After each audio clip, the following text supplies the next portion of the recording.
9ஆம் தேதி இந்த படம் ரிலீஸ் ஆகுது, 10ஆம் தேதி அந்த படம் ரிலீஸ் ஆகுது அப்படின்லாம் பேசிகிட்டு இருக்கும்போது నేను వస్తాండ్రా அப்படின்ற மாதிரி நம்ம அண்ணன் பிரபாசன் வந்திருக்காரு. தி ராஜ் சாப் அப்படின்ற மாதிரி எனக்கெல்லாம் எந்த பிரச்சனையும் இல்லை, எப்படி வந்த பார்த்தியா அப்படின்ற மாதிரி.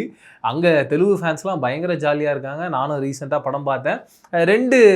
ஒரு மிக்ஸ்டு ரிவ்யூவாக தான் இந்த படத்துக்கு வந்து. ஒரு டைப் ஆஃப் ஆடியன்ஸ் என்ன சொல்கிறாங்கன்னா, இந்த படம் பயங்கர ஜாலியாக இருக்குது, சூப்பராக இருக்குது, ஒரு பர்ஃபெக்டான ஒரு கமர்ஷியல் படம் அப்படின்ற மாதிரி சொல்லுவாங்க. ரெண்டாவது சைடு என்ன சொல்கிறாங்கன்னா, எப்பா இதெல்லாம் ஒரு படமாக என்னத்தை எடுத்து வச்சு அதில் வந்து பேய் வருது பூதம் வருதுன்றாங்க, தலைக்குள்ளே ஏதோ ஓடுன்றாங்க, என்ன இது ஒரு படமா அப்படின்ற மாதிரி கேட்குறாங்க. என்னை பொறுத்த வரைக்கும் எனக்கு இந்த படம் எப்படி இருந்தது அப்படின்றதான் இந்த வீடியோவில் பார்க்க போகிறோம். ஃபர்ஸ்ட் ஆஃப் ஆல் இந்த படத்தோட கதை. ஒரு பாட்டி இருக்காங்க, அந்த பாட்டிக்கு ஒரு ஹஸ்பண்ட் இருக்காரு. அவர் பல வருஷத்துக்கு முன்னாடி ஓடி போடுறாரு. பாட்டி அவங்களுடைய குழந்தைகளை வளர்த்து அவங்களுக்கு ஒரு பையன் பிறக்கிறான், அவர் தான் பிரபாஸ். அந்த பையனையும் வளர்த்துக்கிட்டு இருக்காரு. அவங்க குழந்தைங்க ஏதோ ஒரு விதத்தில் அவங்க இல்லாமல் இருக்காங்க. பாட்டி வந்து நம்ம பிரபாஸை ரொம்ப அழகாக வளர்த்து கொண்டு போயிட்டு இருக்காங்க. இப்படி இருக்கும் பட்சத்தில் பிரபாஸ் கிட்ட தொடர்ந்து பாட்டி சொல்கிற விஷயம் என்னன்னா, எப்படியாவது தாத்தாவை நான் பார்த்துடணும், தாத்தாவை எப்படியாவது கண்டுபிடிச்சிடணும் அப்படின்னு நினச்சிக்கிட்டு இருக்கான். ஒரு நாள் பிரபாஸோடைய ஃப்ரெண்டு அவருடைய ப்ரீ வெட்டிங் ஃபோட்டோவை பார்க்கும்போது அங்கே தாத்தா மாதிரியே இருக்காருன்னு சொல்லிட்டு பாட்டிக்கிட்ட காட்டுறாரு. தாத்தா தான். அப்போ தாத்தா இந்த ஊரில் தான் இருக்காரு, தம்பி பிரபாஸே நீ ஓடி போய் தாத்தாவை கண்டுபிடிச்சி கூட்டிகிட்டு வர, நம்ம 60ஆம் கல்யாணம் பண்ணுவோம். 60ஆம் கல்யாணம் இல்லை, நான் சும்மா ஒரு ஜாலிக்கு சொல்கிறேன், ஒரு 60ஆம் கல்யாணம் பண்ணி ஒரு செலிப்ரேஷனாக இருக்கலாம் அப்படின்ற மாதிரி சொல்கிறாங்க. சரி, நம்ம பாட்டி சொன்னதை தட்டக்கூடாதுன்ற மாதிரி பிரபாஸ் கிளம்பி போய் அவங்க தாத்தாவை கண்டுபிடிக்கிறாரா இல்லையா, அந்த கண்டுபிடிக்கும் போது அவருக்கு என்னென்ன மாதிரியான பிரச்சனைலாம் வருது, அதில் என்னென்ன மாதிரியான ஜாலியோ ஜிம்காலாஸ்லாம் இருக்குன்றது தான் இந்த ராஜ்சா படத்தோட கதையாக இருக்குது. இந்த படத்தோட ஒரு பெரிய ப்ளஸ்ஸாக நான் பார்க்குறது கண்டிப்பாக ஃபஸ்ட்டு எடுத்தோடனே நான் கிராஃபிக்ஸ் தான் சொல்லுவேன். அதுக்கு ரீசன் என்னன்னா, நீங்கள் படத்தை போய் பாருங்கள். கண்டிப்பாக வந்து தமிழ் டப்டு வெர்ஷனில் எனக்கு தெரில, நான் தெலுங்குல தான் டேரெக்டாக பார்த்தேன். அதுக்கு ரீசன் நான் வந்து நேற்று ராத்திரி வந்து ப்ரீமியர் ஷோ பார்த்துருந்தேன். அந்த ஷோ பார்க்கும்போது எனக்கு வந்து ரொம்ப சூப்பராக இருந்தது அந்த ஆடியன்ஸோடைய வைப்பு. முக்கியமாக என்னன்னா, பிரபாஸ் அவர்களை பொறுத்த வரைக்கும் ஒரு பெரிய டைம் எடுத்துக்கிட்டார். எனக்கு தெரிஞ்சு ஒரு 2 டிகேடாக அவர் வந்து ஒரு ஜாலியான ஒரு ஆக்ஷன் படம் அவர் பண்ணல. முழுக்க முழுக்க ஒரு ஆக்ஷனில் ஒரு ட்ராமா இருக்கும் ஒரு படமாக தான் அவர் பண்ணிக்கிட்டு இருக்காரு. பட் பழைய பிரபாஸை பொறுத்த வரைக்கும் அவர் எப்படி இருப்பார்னா, ஒரு ஜாலியான ஒரு பர்சன். அவர் வந்து அவரால் காமெடியான ஒரு சீனையும் ஹேண்டில் பண்ண முடியும், ஆக்ஷன் அண்ட் எமோஷனல் சீன்ஸையும் ஹேண்டில் பண்ண முடியும். ஆனால் நான் சொன்ன மாதிரி 2 டிகேட்ஸாக அவர் அப்படி பார்க்காதனால ஆடியன்ஸுக்கு ஒரு பெரிய வருத்தம். மிக முக்கியமாக பிரபாஸோடைய ஃபேன்ஸ் பயங்கரமாக வெயிட் பண்ணிட்டு இருக்காங்க, எப்போ நம்ம பிரபாஸ் சார் அப்படி பார்க்க போகிறோன்னு. அவங்க எல்லாருக்குமே இந்த படம் முழுக்க முழுக்க ஒரு திருப்திகரமான ஒரு படமாக இருக்கும். ஏன்னா பிரபாஸ் சார் இந்த படத்தில் ஃபன்னாக அவ்வளோ ஜாலியாக இருக்காரு. அவருடைய எனர்ஜியே பயங்கர டிஃப்ரெண்ட்டாக இருந்துச்சு. ஒரு 2 டிகேடுக்கு அப்புறமா அப்படி ஒரு பிரபாஸ் சாரை பார்க்கும்போது ஒரு புது மனுஷனாக எனக்கு ஃபீல் ஆனார்.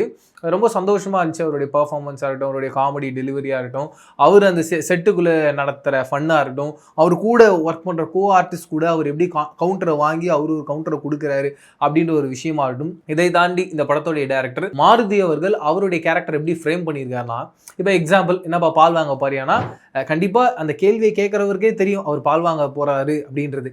அப்படிப்பட்ட கேள்வியை கேட்குறவருக்கே பதில் தெரியுன்ற பட்சத்தில் அங்கே இந்த கேரக்டர் எப்படி ரியாக்ட் ஆகும்னா, இல்லை சார் நான் வந்து ஒரு அம்பானியோடைய ஃப்ளைட் வாங்குறது, அந்த ஃப்ளைட் வந்து ஒரு 100 கோடி ரூபாய்க்கு விலைக்கு வருது, அதை நான் வந்து ஒரு 50 கோடிக்கு மாற்றிருக்கேன், இன்றைக்கி அவர் வந்து விலை பேச வந்திருக்காரு, அதை தான் நான் வாங்க போகிறேன், ஏன்டா லூசு பாயில் பால் பேக்கெட்டை தான் நான் வாங்க போகிறேன் அப்படின்ற மாதிரி அந்த கேரக்டர் பண்ணியிருக்காங்க. எனக்கு அது ரொம்ப பிடிச்சிருந்துச்சு.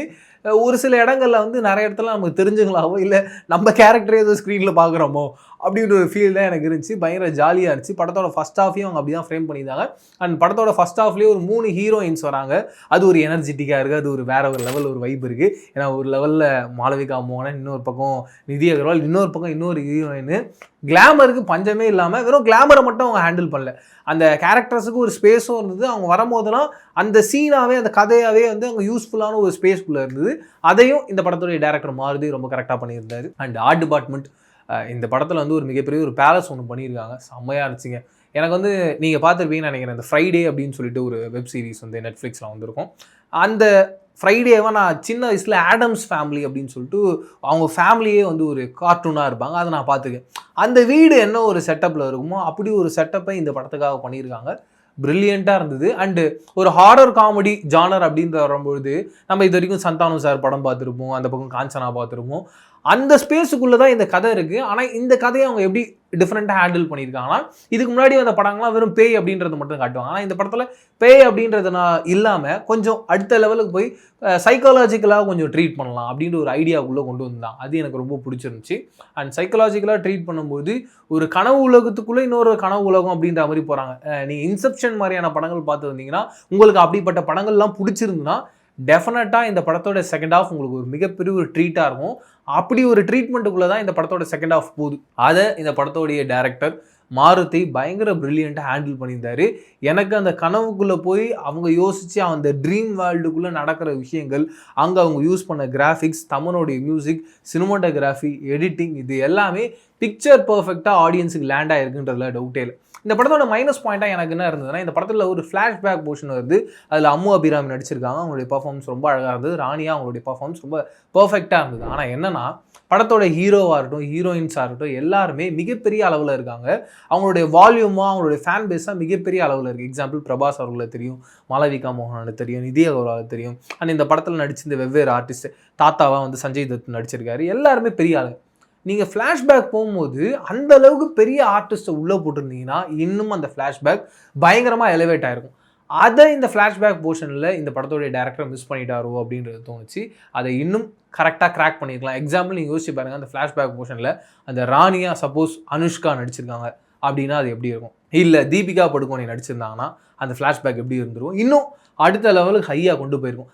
அந்த ஸ்பேஸ் அவங்க மிஸ் பண்ணிட்டாங்களோ, அதனால தான் அந்த ஃப்ளாஷ்பேக் போர்ஷன் ஆடியன்ஸாக பார்க்கும்போது, ஏன்னா செட்டாக சூப்பராக இருக்குது, அவங்க எடுத்துகிட்டு வந்த கிராஃபிக்ஸ் அவங்களால முடிஞ்சிருக்கு. அது யானெல்லாம் கொஞ்சம் ஒரு மாதிரி தான் இருந்தது. பட் அந்த பட்ஜெட்டுக்கு அந்த எஃபர்ட் வந்து பெரிய அளவு.